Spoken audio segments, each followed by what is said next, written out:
আসসালামু আলাইকুম। সবাই কেমন আছেন? আজকে জেসির হেসেল রান্নাঘরে আপনাদের সবাই স্বাগতম জানাচ্ছি। আজকে আমরা রান্না করব কাতল মাছের ভুনা।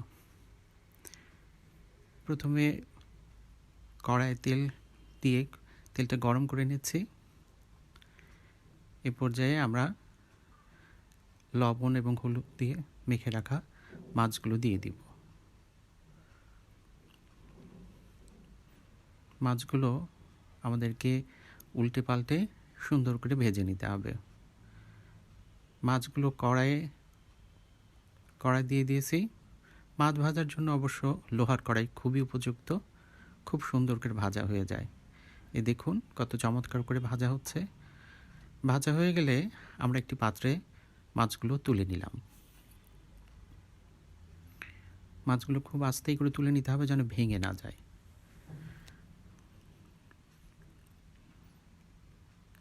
খুব সাবধানে।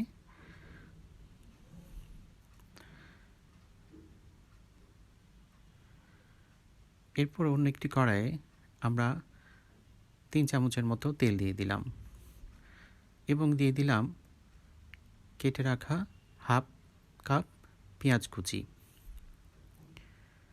এই পেঁয়াজ কুচির উপরেই নির্ভর করবে আসলে কাতল মাছের ভুনার স্বাদ, কারণ পেঁয়াজের গ্রেভি আসলে স্বাদটা বাড়িয়ে দেয়। এর সাথে দিয়ে দিলাম 1 চামচের একটু বেশি লবণ। লবণটা অবশ্য স্বাদ মতো দেওয়া উচিত যে কোনো তরকারির ক্ষেত্রেই। পেঁয়াজটা একটু নরম হয়ে আসছে। পেঁয়াজটা নরম হয়ে আসলে আমরা ধীরে ধীরে অন্যান্য মশলাগুলো দিতে থাকব। পেঁয়াজটা যেন পুড়ে না যায় সেজন্য আমরা এবার দিয়ে দিলাম একটু পানি। পেঁয়াজটা মজে নরম হয়ে আসছে। এ পর্যায়ে দিয়ে দিলাম 2 চামচ আদা রসুন বাটা,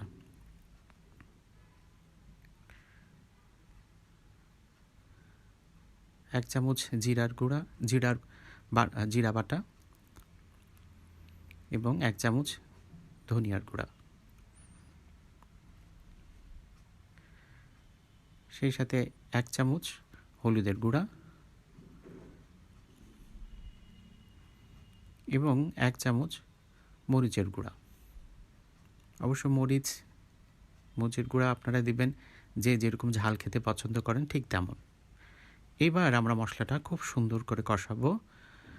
মশলাটা কষানোর উপর নির্ভর করবে তরকারির স্বাদ। একটু সময় নিয়ে ধৈর্য নিয়ে সুন্দর করে মশলাটা কষাতে হবে।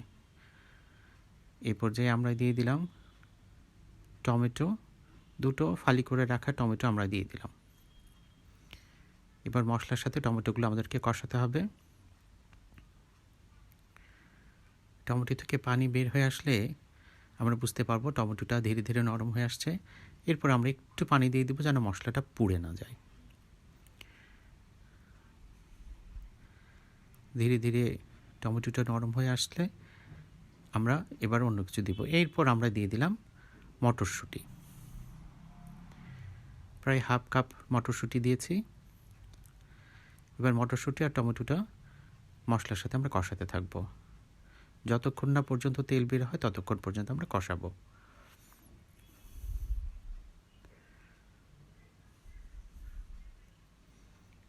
একটু সময় নিয়ে ধৈর্য ধরে মশলাটা কষাতে হবে। রান্নার স্বাদ আসলে নির্ভর করে যত্ন করে মশলা কষানোর উপর।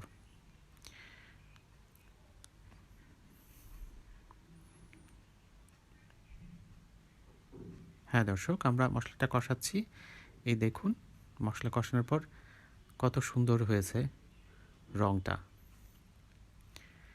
এরপর আমরা একটু পানি দিয়ে দেব যেন মশলাগুলো পুড়ে না যায়।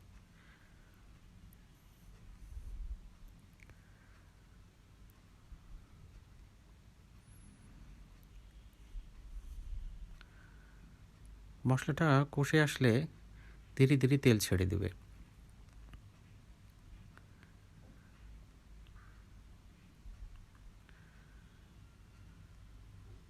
টমেটোগুলো একটু আলতো আলতো করে ভেঙে দিলে গ্রেভিটা অনেক ঘন হবে, খেতেও অনেক চমৎকার লাগে। মশলাটা আমাদের কষানো হয়ে গেছে। এরপর আমরা ভেজে রাখা মাছগুলো দিয়ে দিলাম।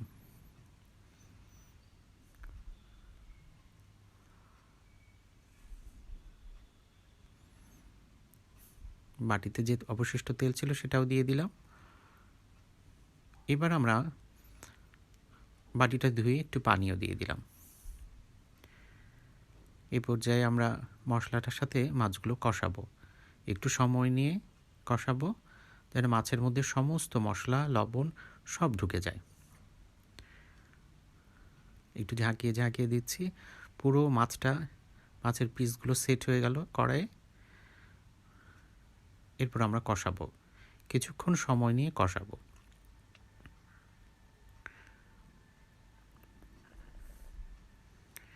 খুন্তি দিয়ে আলতো করে নেড়ে দিচ্ছি।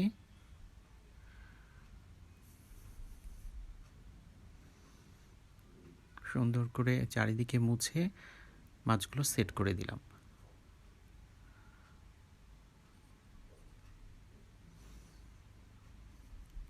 মাছটা সিদ্ধ হওয়ার জন্য এবার আমরা একটু ঝোল দিয়ে দিব। খুব বেশি দিব না, পরিমাণ মতো। সুন্দর করে নেড়ে মাছগুলো সুন্দর করে সাজিয়ে দেব। আর একটু পানি দিলাম।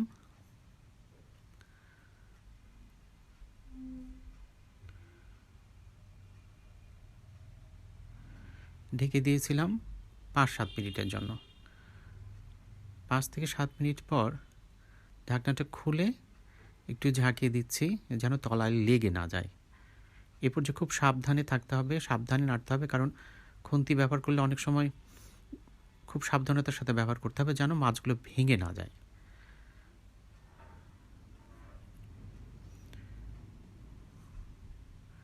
চমৎকার হয়ে রান্না হয়ে আসছে। এরপর যে আবার ঢেকে দিলাম।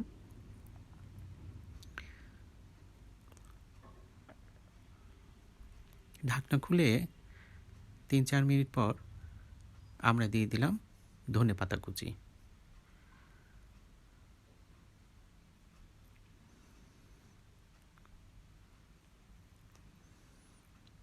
ধনেপাতা কুচি তরকারির স্বাদটা বহুগুণ বাড়িয়ে দেয়।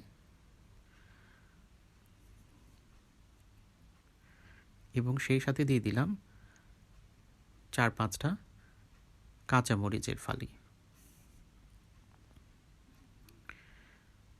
এরপরে একটু ঝাঁকিয়ে দিচ্ছি যেন তরকারিটা সেট হয় এবং নিচে লেগে না যায়। পুরো রান্নাটাই হবে মাঝারি আঁচে। এ পর্যায়ে ঢেকে দিলাম। 5 মিনিট পর ঢাকনা খুলে দেখছি কি অবস্থা। দেখুন কত চমৎকার কালার এসছে। আমাদের কাতল মাছের ভুনা মোটামুটি রেডি। একটু ঝাঁকিয়ে দিচ্ছি। বারবার ঝাঁকিয়ে ঝাঁকিয়ে খেয়াল রাখছি যেন মাছের তলানিতে পুড়ে না যায়, তা না হলে ধরে লাগবে। আমি আরেকবার ঝাঁকিয়ে দিলাম।